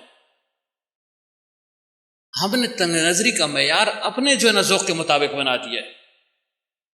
میرے ذوق کے مطابق بات ہوگی، میری طبیعت کے موافق ہوگی تو میں کہوں گا ویل ڈن، اوکے. اور اگر میری طبیعت کے موافق نہ ہوگی تو میں تنگ نظر بھی ہوں، میں شدت پسند بھی ہوں، میں انتہا پسند بھی ہوں، میں سب کچھ ہوں. تو پھر اللہ تعالیٰ پر یہ الزام آ رہا ہے. اللہ نے فرمایا میں بالکل معمولی جھکاؤ بھی نہیں مانتا ہوں. تو پھر اللہ سے گلہ کرو کہ یا اللہ کچھ تو گنجائش چھوڑ دیتے نا، پھر خود خدا بن جائیں یا خود پیغمبر بن جائیں. پیغمبر نے جو بات کہی تھی جو ہے نا وہ 100% کیا کہ 1000% ٹھیک ہے. اس میں اگر کوئی رد و بدل کی کوشش کرتا ہے اپنے عمل سے، طرز عمل سے، اپنے قول سے، اپنے فعل سے، تو نعوذ باللہ وہ پھر خود پیغمبر ہے. اس کا مطلب یہ ہوا. کیوں؟ پیغمبر سے بڑھ کر علم والا کوئی نہیں ہے نا جہان میں، دنیا میں. تو یا پھر یہ نعوذ باللہ بن گیا پیغمبر، یا تو پیغمبری کا دعویٰ کر لو، اور یا پھر سیدھی طرح کہہ دو کہ میں جو ہے نا فاسق ہوں، فاجر ہوں، مجھ سے غلطی ہو گئی ہے. تو میں یہ اس وجہ سے کہہ رہا ہوں، یہ بڑا اہم باب ہے. میں نے دوستوں سے کہا بھی ہے کہ بھائی اپنے اس جو آپ کے خطبات ہوتے ہیں، جمعے کے خطابات، اس میں اس بات کو بڑی جو ہے نا شد و مد کے ساتھ اور بڑی دلسوزی کے ساتھ بیان کریں کہ ہمارے بوڑھے کیا، نوجوان تو ہیں ہی، بوڑھے بھی اس طرف جا رہے ہیں. ان کو بھی آپ دیکھیں ماشاءاللہ 5 وقت کے پابند، تہجد گزار، کوئی عبادت اس سے نہیں رہتی. تہجد بھی پڑھیں گے، اچھا اشراق بھی پڑھیں گے، چاش بھی پڑھیں گے، اوابین بھی پڑھیں گے، نوافل اضافی بھی پڑھیں گے. لیکن ان کی باتوں کو آپ دیکھیں، ان کی سوچ کو ذرا دیکھیں تو آپ حیران ہو جائیں گے یا اللہ یہ کیسا مسلمان ہے. بہت پرانی بات ہے یہ، اس لیے کہہ رہا ہوں نا. ایک بہت دیندار آدمی یہاں مجھے ملا، مختلف تجربات ہوتے ہیں. میں سیڑھیوں پر نیچے اتر رہا تھا تو میرا خیال ہے نہیں آیا ہوا، موجود نہیں ہے یہاں، اس لیے بات کر رہا ہوں. وہ براہ راست قاتل نہیں تھا، ان کے اعزہ میں سے کسی نے قتل کر دیا. جب قتل کر دیا میں سے نیچے اتر رہا تھا تو مجھ سے ملا بڑی لجاجت کے ساتھ. درس کے بعد صبح کی بات ہے، اب تک مجھے یاد ہے، اور اس واقعے کو غالباً شاید 10 سال گزر گیا ہوں. آج مجھے یاد آئی تو میں اس سے کہ ہم نماز روزہ اس کو سب کچھ سمجھتے ہیں، یہ نہیں سوچتے میں کر کیا رہا ہوں. دیکھیں ادھر فرمایا نا ولا ترکنوا، کہ ظالم کی طرف جھکنا بھی نہیں ہے، میلان بھی نہ ہو، چاہے کہ اس کی مدد ہو اور اس کے لیے منصوبے ہوں اور اس کے منصوبے میں شامل ہو. تو میں نیچے اتر رہا تھا، اس نے کہا جی اب اس کی بات کو دیکھیں، آپ کو حیرت ہوگی. یعنی بے حیائی جب انسان پر غالب ہوتی ہے نا پھر یہ دین ختم ہو جاتا ہے، پھر اس کو یہ احساس بھی نہیں ہوتا میں کیا بات کر رہا ہوں، کس سے کر رہا ہوں. مرتبہ تو دیکھیں وہ تو اللہ کے ہاں جس کا ہے، لیکن ظاہری دنیا میں بھی ایک مرتبہ ہوتا ہے نا، یہ باپ ہے، یہ استاد ہے، یہ شاگرد ہے، یہ جو ہے نا ماتحت ہے، یہ افسر ہے، یہ اللہ تعالیٰ نے یہ جو ہے نا سب کچھ رکھا ہوا ہے نا۔ انبیاء میں بھی اللہ نے فرمایا تلک الرسل فضلنا بعضهم علی بعض، نفس نبوت میں تو سب برابر ہیں لیکن فضیلت اللہ نے بعضوں کو بعض پر دی ہے۔ تو میں نیچے اتر رہا تھا، اس نے کہا جی دعا کریں۔ میں نے کہا کیا؟ اس نے کہا وہ جو ہمارا قاتل ہے نا، مطلب جس کے ساتھ ہم، یعنی قاتل تو یہ تھے اور وہ بھی تھے، ایسے ان کا وہ معاملہ چل رہا تھا، پتہ نہیں پھر کیا ہوا۔ تو بہرحال اس نے کہا جی وہ جس پر ہمیں کچھ شک ہے، جس کو ہم مارنا چاہتے ہیں نا، اس کے گرد ہم نے گہرا تنگ کر دیا، آپ دعا کریں کہ ہمیں سرخری ہو۔ کیا کہا اس نے؟ جی بچی آپ دعا کریں تاکہ اللہ تعالیٰ ہمیں سرخرو فرمائے، اس کو ہم قتل کریں۔ میں حیران ہو گیا، میں نے اس کو اوپر نیچے پھر دیکھا غور سے، اور ایسے سمجھے کہ 24 گھنٹے کا تہجد گزارے وہ، آسان الفاظ میں۔ تہجد اور قضا ہونا یہ آپ سوچ نہیں سکتے اس کے متعلق، اور اگر موجود ہو بھی تو ظاہر ہے آپ کو تو پتہ نہیں، اسی کو پتہ ہوگا کہ مجھے مخاطب کر رہا ہے نا۔ تو میں حیران ہو گیا، میں نے کہا یا اللہ اس کی وہ تہجد کے وقت اس کا ذکر، 2000 تسبیح ادھر جو ہے نا ابھی ہمارے ساتھ اس نے کی ہے، ابھی اس نے درس بھی سنا، ابھی جا رہا ہے، اب اس کے منصوبے کو دیکھو، اس کی سوچ اور فکر کو دیکھیں ذرا، تو یہ اس میں نہیں آئے گا ولا ترکنوا، حالانکہ وہ خود قاتل نہیں ہے لیکن قاتلوں کے ساتھ تھا، اس نے کیا نہیں ہے، اب بھی نہیں کرتا، نہ یہ اس کے وہم و گمان میں، نہ اس سے ہمیں یہ توقع ہے۔ لیکن اس موقع پر اب دیکھیں نا، تو میں سوچ رہا تھا یا اللہ اس کا کیا ہوگا۔ پھر پتہ نہیں کیا ہوا، میں نے بھی نہیں پوچھا، اس نے بھی نہیں بتایا۔ تو یہ باتیں ہوتی ہیں جی۔ تو دین ہم نے صرف ظاہری نماز روزے کو سمجھ لیا، یہاں پتہ چلتا ہے ادھر جب نفس کی مخالفت ہوتی ہے نا، اس پر دین اور جو ہے نا بے دینی کا پتہ چلتا ہے۔ تو بہرحال عرض یہ کر رہا ہوں کہ اس میں جو ہے نا تشبہ بالکفار سے ممانعت جو ہے نا فرمائی گئی ہے، منع کیا گیا کہ خبردار ان کی مشابہت سے دور رہنا ہے، ان کی تشبہ اختیار نہیں کریں۔ دیکھیں آسان بات، پیغمبر صلی اللہ علیہ وسلم نے فرمایا مشرکین کی مخالفت کرو۔ کیا فرمایا؟ مشرکین کی مخالفت کرو۔ کس معنی میں کرو؟ فرمایا وہ پٹکا باندھتے ہیں، امامہ باندھتے ہیں، دیکھو سنت عمل ہے، فرمایا وہ امامہ باندھتے ہیں، فرمایا مشرکین کی مخالفت کرو، وہ بغیر ٹوپی کے امامہ باندھتے ہیں، تم اس کے نیچے ٹوپی پہنو۔ ورنہ فرما سکتے تھے ماشاءاللہ بہت اچھا کام ہے، امامہ ہماری انبیاء کی سنت ہے اور تم بھی امامہ باندھو۔ فرمایا نہیں، اس میں بھی ان مشرکین کی مخالفت کرو، ٹوپی نیچے پہنو اور اوپر جو ہے نا امامہ باندھو۔ اس سے دیکھیں عام بات میں نے پہلے بھی ذکر کی ہے کہ جب مدینہ منورہ پیغمبر صلی اللہ علیہ وسلم تشریف لے گئے، ہجرت فرمائی، یہود کو دیکھا وہ 10 محرم کا روزہ رکھتے تھے۔ یہ بات مسلم ہے نا، خوشی میں کہ جی فرعون کو سے اللہ تعالیٰ نے بنی اسرائیل کو نجات عطا فرمائی، موسیٰ علیہ السلام نے فرمایا کہ بطور شکرانہ کہ یہ روزہ رکھو، عید بھی ہے، شکر بھی ہے کہ یا اللہ اس جو ہے نا بدبخت سے ہماری نجات ہو گئی۔ پیغمبر صلی اللہ علیہ وسلم نے باوجود یہ کہ ایک نیک عمل تھا، عبادت تھی، فرمایا کہ اگر آئندہ سال میں رہا تو فرمایا ہم ان یہود اور مشرکین اور یہود اور نصارہ کی مخالفت کریں گے، فرمایا اس 10 کے ساتھ 9 یا 11 کا روزہ رکھیں گے۔ کیوں؟ فرمایا عبادت میں بھی میں جو ہے نا ان کی مشابہت کو پسند نہیں کرتا ہوں۔ جب عبادت میں جو ہے نا مشابہت پسند نہیں ہے تو باقی باتوں میں کیسے پسند ہوگی؟ رہن سہن میں کیسے جو ہے نا مشابہت پسند ہوگی؟ کھانے پینے میں کیسے مشابہت پسند ہوگی؟ تو خدا را جو ہے نا اس بات کو مد نظر رکھیں اور اس پر عمل کرنے کی کوشش کریں، اپنی اولاد کو بزور جو ہے نا عمل کروائیں، بزور، جس پر آپ دیکھیں بزور میں اس لیے کہہ رہا ہوں نا، دنیا کے کاموں کے لیے آپ کے زور کو وہ مانتے ہیں، آپ کی ہر سختی کو وہ برداشت کرتے ہیں، آپ کے غصے کو بھی برداشت کرتے ہیں، آپ کی گالیوں کو بھی برداشت کرتے ہیں، لیکن جب دین کا معاملہ آتا ہے تو آپ خود ہی ہتھیار ڈال دیں، دیکھیں جی بچے اور نوجوان ہیں، بالغ ہیں جی، جن کہاں لینے نہ حق تھے، اب نہیں کہہ سکتا ہوں، اور بھائی دنیا داری کے لیے تو تم کہہ رہے ہو، اس کے لیے تو تم کہہ رہے ہو، اس کے لیے تو وہی بچہ ہے، ظفر وہی 5 سال کا ہے، 10 سال کا ہے، 15 سال کا ہے، اور جب نماز روزہ اور دین آ گیا پھر نہ جی ظفر تو بالغ ہے جی، بچے آ لے جی، بڑی مندی گال لگتی ہے جی۔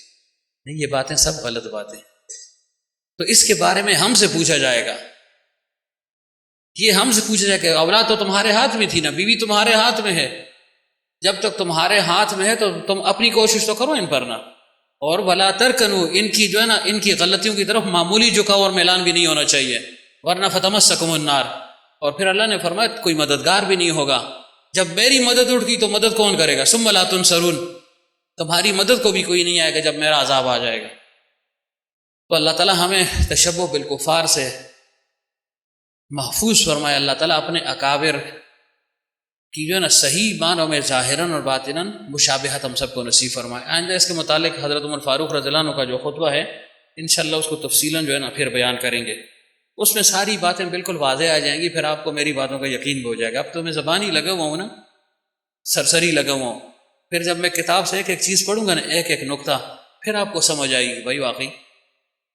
پھر مجھے امید ہے، اور اگر پھر بھی آپ ٹس سے مس نہ ہوئے تو پھر اپنے ایمان کی خیر منائیں۔ ہاں یہ بات ضروری ہے، میں نے وہاں بھی یہ کہا ہے، میں نے جو 32 باتیں بیان کی نا، میں نے دوستوں سے کہا دیکھو نا آج کل کے علماء زیادہ سختی کرتے ہیں، اس وقت سختی زیادہ تھی، حالانکہ اگر آپ سوچیں اس وقت سختی کی ضرورت نہیں تھی۔ کیوں؟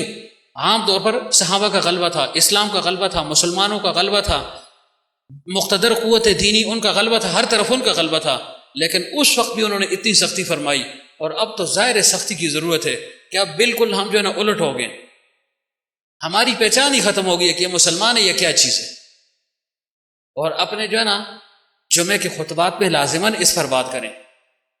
سیرت المصطفیٰ جلد سوم، کون سا صفحہ ہے؟ میں صفحہ بھول گیا ہوں، شاید کہیں لکھا ہوا ہوگا۔ اس کو آپ جو ہے نا علماء حضرات جو خطبے دیتے ہیں جمعے کا، اس کو لازماً پڑھ لیں۔ صفحہ 351 سے لے کر 388 تک، یہ کوئی 30-35 صفحات ہیں، اس کا ذرا مطالعہ آپ کریں نا۔ جب مطالعہ کریں گے پھر آپ کے لیے بیان آسان ہو جائے گا کہ میں نے کیا کہنا ہے، کرنا کیا ہے، تاکہ ہمارے جو ہے نا وہ دماغ سے اور ہماری آنکھوں سے یہ جو ہے نا یہ پردہ اٹھ جائے، ہم خود بھی جو ہے نا سمجھ والے بن جائیں، سمجھدار بن جائیں، اس بات کی اہمیت بیٹھ جائے، اور لوگ بھی سمجھ جائیں کہ بھائی واقعی یہ دین کیا ہے، دین ہم سے کیا مطالبہ کر رہا ہے۔ دین ہم سے صرف ذکر کا مطالبہ نہیں کر رہا، کبھی ہم نے 10 منٹ ذکر کیا جاؤ جی بزرگ بن گیا، نہیں، یہ بزرگی نہیں ہے، یہ بزرگی نہیں ہے۔ بزرگی یہ چیز ہے کہ ان چیزوں میں کفار کی مشابہت کو چھوڑ دو۔ دیکھو دوائی سے زیادہ پرہیز لازم ہے، عبادات میں کمی ہو، ظاہر فرض عبادت میں کمی نہیں ہو سکتی، اس کے علاوہ عبادت ہو، کمی ہو یا بالکل نہ ہو خیر ہے، لیکن منہیات سے اپنے آپ کو بچانا لازم ہے۔ منہیات ہم جو ہے نا چھوڑتے ہی نہیں ہے۔ میں جو ہے نا اگر 100 رکعت پڑھ لوں، ادھر میں غیبت کر رہا ہوں، بد نظری کر رہا ہوں، بری باتیں کر رہا ہوں، لوگوں کے پیچھے لگا ہوا ہوں، لوگوں کو جو ہے نا لڑا رہا ہوں، بدگمانیاں کر رہا ہوں، چغل خوری کر رہا ہوں، تو مجھے کیا حاصل ہوگا؟ کچھ بھی حاصل نہیں ہوگا۔ اس وجہ سے کہا جاتا ہے کہ اوامر کے مقابلے میں نواہی پر زیادہ زور دیا جائے۔ ظاہر ہے جب نواہی سے رک گئے تو خود بخود جو ہے نا اوامر ہاتھ آ گئے نا، اور اب صرف اوامر پر عمل کرنے سے نواہی نہیں جائیں گے، اس کے لیے الگ سے جو ہے نا محنت کرنی ہوتی ہے۔ اس وجہ سے باہر لکھا ہوا ہے رذائل و خسائل، کہ رذائل کا امالہ یہ لازم اور ضروری ہے، اور ان رذائل میں ایک رذیلہ سب سے بڑا یہ دیکھیں، اس پر جو کتاب ہے آپ علماء اس کو لازماً پڑھیں۔ میں نے اپنے لیے منگوائی ہے لاہور سے، مشکل سے ملی ہے، قاری محمد طیب صاحب کی کتاب ہے، کسی نے اس کا عربی ترجمہ بھی کیا ہے، لیکن اردو والی التشبہ فی الاسلام، ذرا پڑھیں اس کو، آپ کو پتہ تو چلے کہ کیا کہہ رہے ہیں قاری محمد طیب صاحب رحمۃ اللہ علیہ، اور حکیم علمت نے کتنی ان کی تحسین فرمائی ہے اس کتاب پر، کہ ظاہر ہے مرید لکھ رہا ہے اور شیخ اس کی تحسین فرمائے، داد فرما رہے ہیں کہ واقعی ایسی کتاب فرمایا، ایسے نکات بیان کیے، ایسی باتیں فرمائے وہ میرے ذہن میں بھی نہیں تھی۔ کون کہہ رہا ہے؟ شیخ کہہ رہا ہے اپنے مرید کے متعلق۔ ہر ایک آدمی اس کو پڑھ لے، اس کا اپنا ایک رنگ ہے، کچھ تو سمجھ آ جائے گی نا، اردو تو سبھی سمجھتے ہیں نا، اتنا آپ ڈائجسٹوں کو پڑھتے ہیں، تو یہ جو ہے نا اس پر عمل کر لینا۔ شاہ صاحب آج سے جو ہے نا جائیں لاہور میں، کسی کو کہتے ہیں بھائی یہ کتاب مجھے آج ہی بھیج دو، 2 دن کے اندر کتاب آ جائے گی، اور پھر اس کو روزانہ 10 صفحے بھی پڑھیں نا تو میرے خیال ہے مہینے میں ختم ہو جائے گی۔ 387 صفحات کی کتاب ہے، تو یہ مہربانی کریں ان کتابوں کو پڑھیں۔ خدا کے بندو، آپ کو میں نے کہا سیرت المصطفیٰ کو پڑھو، کس نے پڑھی ہے؟ کوئی نہیں پڑھتا، کسی کو پرواہ ہی نہیں ہے۔ اگر آپ سیرت المصطفیٰ کو پڑھتے تو یہ باب آپ کے سامنے آ جاتا نا، تیسری کتاب میں، تیسری جلد میں۔ آپ کو فراغت ہی نہیں، آپ کو فیس بک سے فراغت نہیں ہے، آپ جو ہے نا انگوٹھے ہی مارتے رہتے۔ یہ انگوٹھا جو ہے نا اس کے متعلق پوچھا جائے گا۔ آپ کہتے ہیں نا ہم تشبہ بالکفار نہیں، یہ کفر کی باتوں کو پسند نہیں کرتے، صرف ایک انگوٹھا ہی مارتے ہیں نا، اس کو کیا کہتے ہیں؟ لائک۔ ایک لائک کیا نا، اس لائک کا پوچھا جائے گا۔ یہ گپ شپ تو نہیں ہے، یہ سفر کیا نہیں جی، ہم تو ویسے گپ شپ کے لیے لائک ہے، وہ تو بندے خدا کے بندے ذرا اس لائک جو کسی عالم کی بات کو بھی لائک کر لو گپ شپ میں نا، وہ تو کبھی نہ کی، اور اس فاسق فاجر کی جو ہے نا فساق اور فجار کی باتوں کو لائک کر رہے ہو اور خوش ہو رہے ہو، اور ہوں میں مسلمان، اور ہوں میں پکا مسلمان،